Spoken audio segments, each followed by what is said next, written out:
Good morning, Year 9. So we're moving on to solving equations with x on both sides and brackets as well. So we've had a week off, so I hope you had a good half term. But I thought it'd be good just to start looking at the ones that we have done up until now. So have a go at these. You can either use the balancing method or you can use the bar modelling method. Or if you used Maths Watch, you might have picked up another method, you can use that. So pause, have a go at those questions, and I'll pop the answers up and talk you through them in a minute.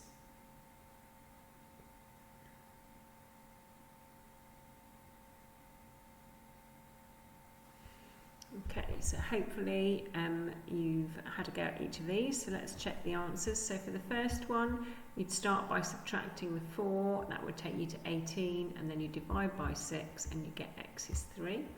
This one you'd subtract the 5, which gets you to 18, and you divide by 9, which gives you x equals 2.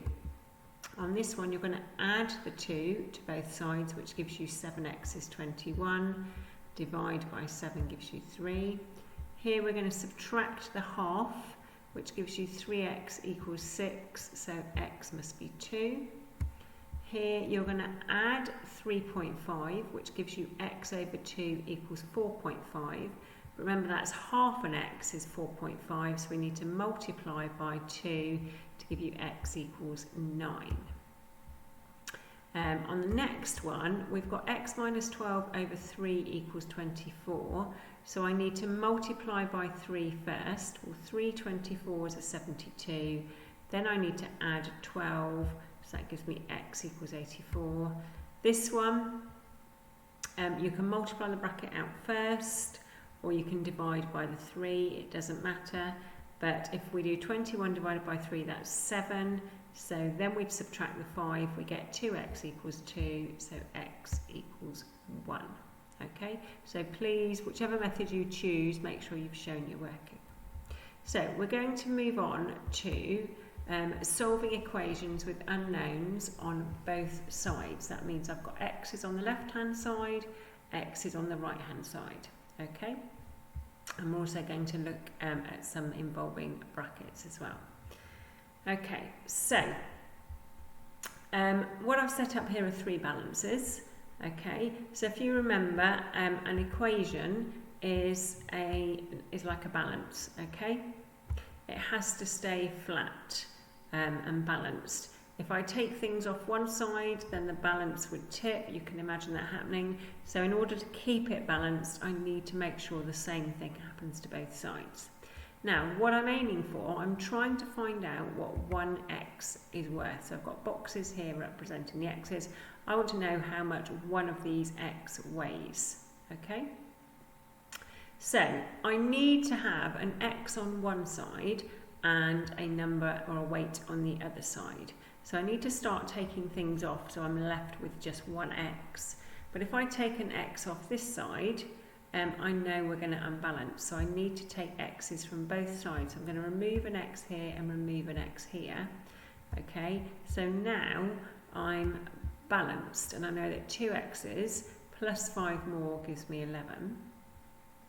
Okay, but I want to leave the x's on their own, so I want to take that 5 off, but I can't just take 5 off this side, otherwise we're not balanced. Okay, so I need to take the whole thing off. I need to take 5 off here, and 11 take away 5 leaves me with 6. So now I know 2x's are 6. So if I halve both sides, I get that x equals 3.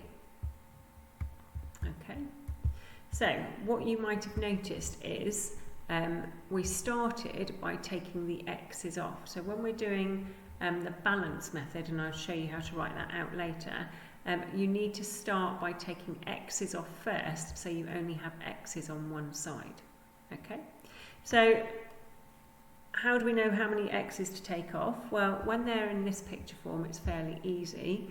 You need to look for the smallest number of x's on. So on this side I've got 5 x's, on this side I've got 3. So I can't take more than 3 off on this side. So I start by taking 3 off. So I'm going to take 1, 2, 3. But I've taken 3 off that side. I need to take 1, 2, 3 off that side. Okay? So now I've got 2x plus 7 equals 11. I want to leave the x's on their own. So I'm going to take the 7 off. Okay, but I need to take 7 off this side as well. Oops.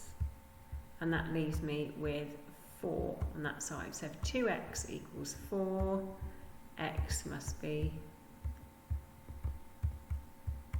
2. Okay, again we'll look at it this way. So I can only take 1x off this side. Okay, I can't take any more of that, so that's what I'm going to start with, by taking 1x off this side. It's got the smallest number of x's. So 1 there, but I must take 1 off that side as well. I've got to keep it even. Now I want to leave the x's on their own. It doesn't matter that they're on this side, that's absolutely fine. But to leave those on their own, I need to take this 6 off. So I'm going to start by taking that 6 off. But I need to take the same off this side. So if I take 6 off this side, I should be left with 9. Do that. There we go. Okay, so I'm left with 9. 3x equals 9. To find 1x, I need to divide by 3. So x is going to be 3. Okay, so that's the balancing method, but in picture form. We're going to look at how to write that out more formally, and then we're going to look at how we might use the bar modelling for those of you that have liked using the pictures as bars, equations as bars. We'll do an example of those as well. So let's have a look. So here's example 1. So I've got 3x plus 4 equals x plus 10. So if we think about the balancing method first, so if you remember when we had the balances, we looked for the side with the smallest number of x's. Okay?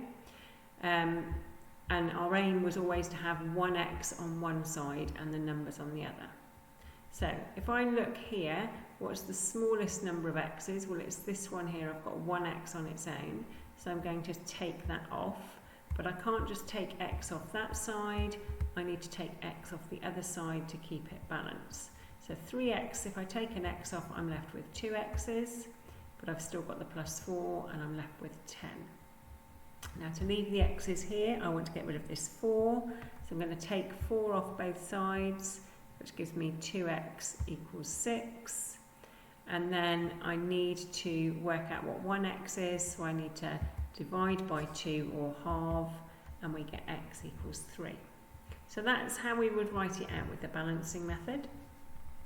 But if you liked the bar modelling method, this is the picture we draw. So I'll talk us through this one. So we had 3 x's. So here are my 3 x's. 1, 2, 3. Okay. And I had plus 4 at the end. So this is plus 4 here. Now, the other side, I had x plus 10.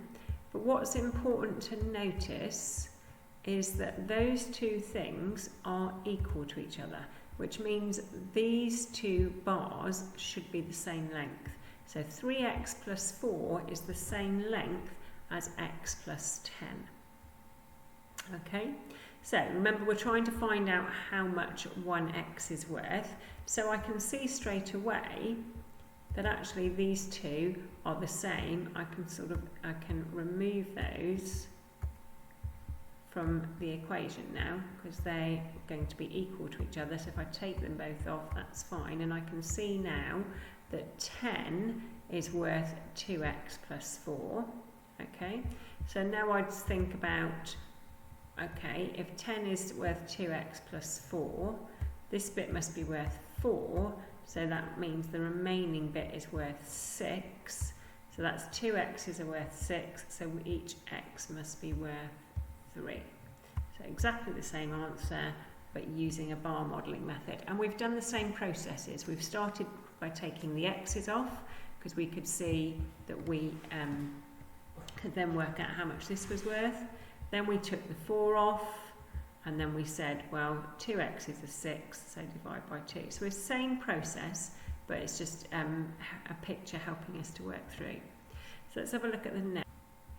Okay, so this is the next example. We've got 5x plus 2 equals 3x plus 10.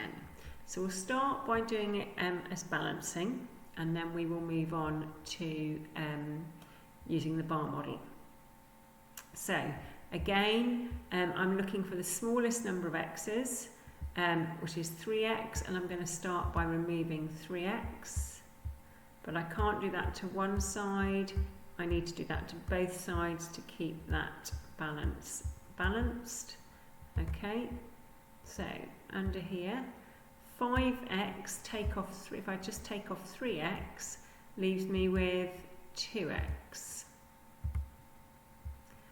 But I've still got the plus 2 there. But when I've taken the 3x off that side, I'm just left with 10. Okay. Then I want to take this 2 off to leave the 2x on its own. So I'm going to take 2, but I need to do that to both sides. Okay.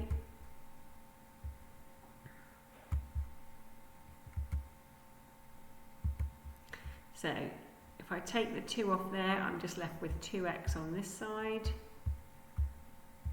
Okay, and 10 take away 2 is 8. So now I've got 2x equals 8, so to work out what 1x is worth, I'm going to divide both sides by 2, which gives me x equals, well, 8 divided by 2 is 4.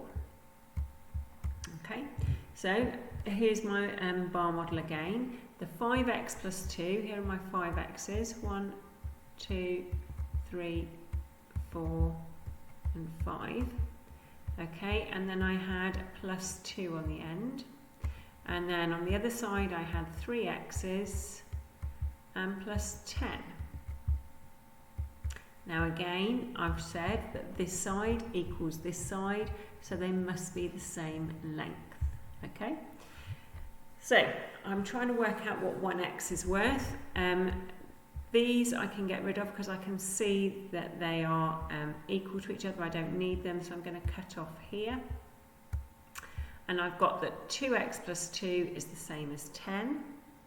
I'm going to take that 2 off there, which leaves me with this section here worth 8. Okay, because I know that bit's worth 2. So now I've got that 2x is worth 8, so therefore x must be worth 4 each, which is what we've got here. Okay. One more to have a look at. Okay, so this one, we've got 3x, but subtract 6. So I've got 3 x's, okay, but my bar isn't 3 x's long, it's 3x minus 6. So I'm going to take off 6 there. And on the other side, I had 2x plus 1. Okay, and what I know is that 3x minus 6 is the same as 2x plus 1. So this isn't the same length as 3x, it's the same length as 3x minus 6, so back 6. Okay, so how are we going to start this? Well, again, I've got x's and x's lined up, so I can disregard those. So I'm going to cut it off here. Okay, I've got 1 here, and I know the gap here is 6. So 1 add 6 is 7. X must be worth 7. So we get x is worth 7. Okay, let's have a look at doing that the balancing method.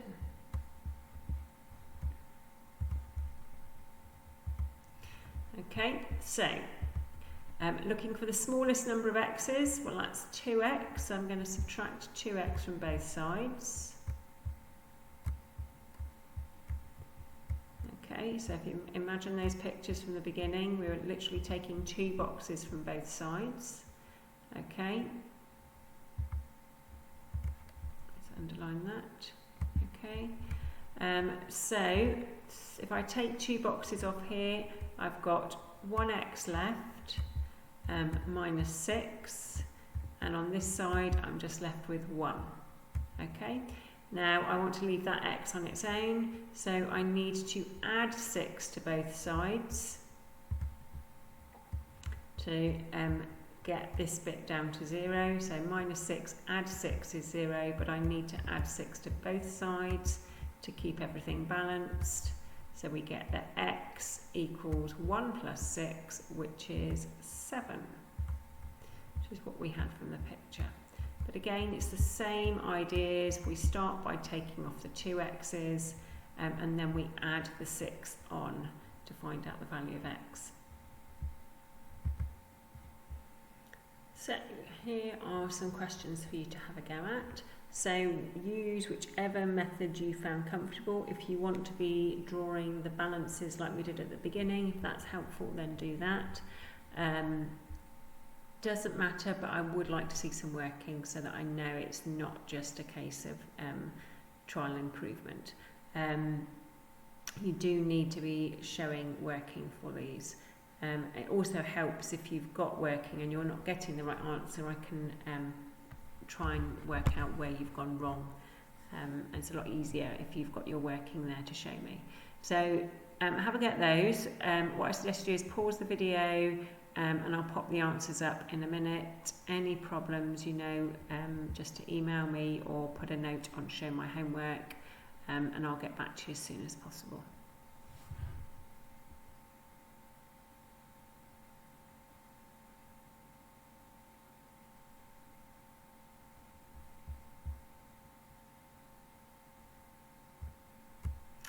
Okay, so here are the answers. Okay. Yeah, on the second exercise you've obviously got some difficult ones, so just make sure you were dividing correctly to find those. Any problems, let me know. There's a very, very small MathsWatch assignment to do now, which is just goes over this work and the previous video's work, just so I can see how you're getting on. Okay, have a good week.